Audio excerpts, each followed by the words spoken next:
আদায় করে তওবা করলে আমি মাফ করে দেব। গাফারতু লাকা ওয়ালা উবালি, আমি মাফ করে দেব। ইয়া ইবনা আদম লাউ আন্নাকা আতাইতানি বিকিরাবিল আরদি খাতায়া সুম্মা ইস্তাগফারতানি লা তুশরিকু বি শাইআ লা আতাইতুকা বিকিরাবিহা মাগফিরা।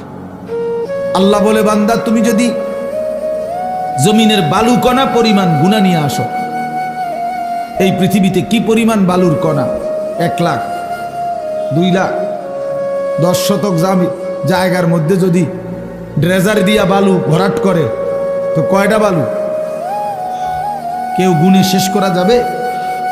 আল্লাহ তাআলা বলেন, এই জমিনের সমস্ত বালু কণা সমপরিমাণ গুনাহ নিয়েও বান্দা তুমি যদি আমার কাছে আসো, সুম্মা ইস্তাগফারতানি, অতঃপর আমি আল্লাহর কাছে তওবা করলাম, শর্ত হইল লা তুশরিকু বি শাইআ, আমার সাথে শিরিক করতে পারবা না, আমার সাথে আর কাউরে ডাকবা না, আমার সাথে কারো কাছে চাইবা না, শুধুই আমার কাছে বলবা, শুধু আমার কাছে চাইবা, চোখের পানি ফেলবা আমার কাছে, রাত গভীরে আহাজারি করবা আমার কাছে, হাজত রাওয়া মুশকিল কুশা।